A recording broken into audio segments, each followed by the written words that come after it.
Good morning. Ito yung bayad mo sa service. Direct mo ito. God bless. Hinabangan si Nadine. Nakailang silip-silip siya dun. Wala ka pa eh.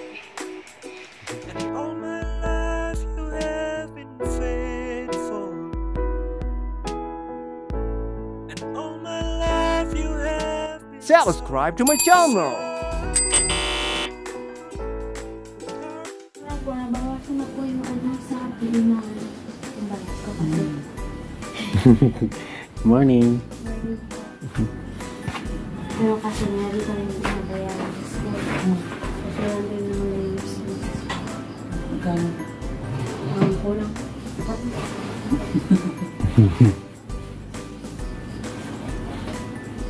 Okay na.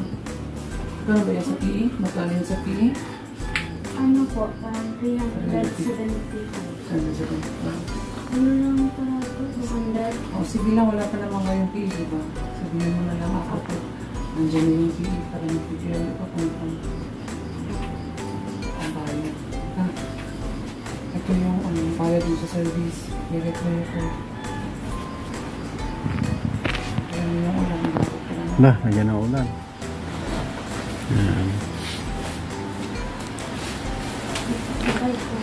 Bye-bye. Ingat, Nili.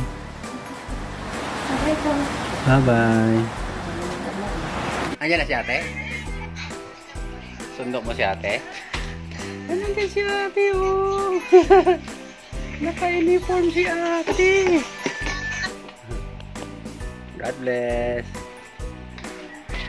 Hinabangan si Nadine sa labas. Ipagsilip ni Nadine, nandyan na pala si ate. Nakailang silip-silip siya dun. Wala ka pa eh. Nantay ka ni Nadine na dumating. Alaglag. Anong hinahanda nyo dyan? Luto na kami ng pusit. Itlog? Hindi pa daw nakatikim si Neri ng pusit. Oo. Kanina kinain ni Neri hipon. Yung mulusok. Malusok na may hipon. Hipon yun sa manok. Hindi nakakain kanina si Neri.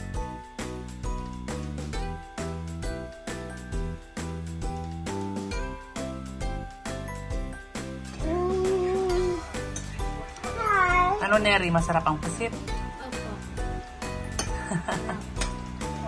Nagustuhan mo? First time niyang kumain ng pusit. Pusit? Parang octopus. Parang octopus. Ayan, ang maliit na octopus. Ayan o, nagadobo ako ng pusit. Tapos, pinrito ko yung iba. Ganun lang. Tapos, may gulay kaming pechay. Parang naman yan uod. Hala? Parang uod. Masarapan si Neri sa pusit. Parang uod na mahaba. Yung nakikita natin lagi sa Verona. Hala? Ganito. Yung mapayat. Na? Iba naman yun. Anong tawag doon? Uod. Iba naman yung uod sa pusit. Hindi. Yung mahaba na parang uod. Uod nga. Hindi nga. Ito na lang pa eh.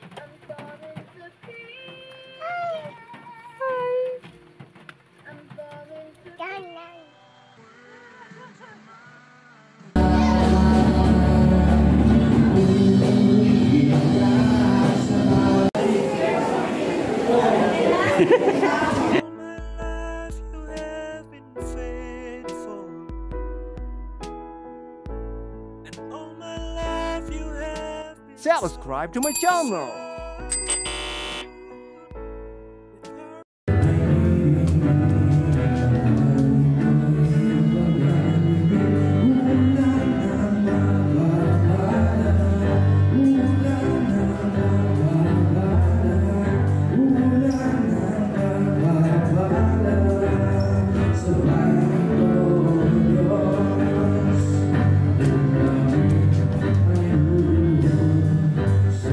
you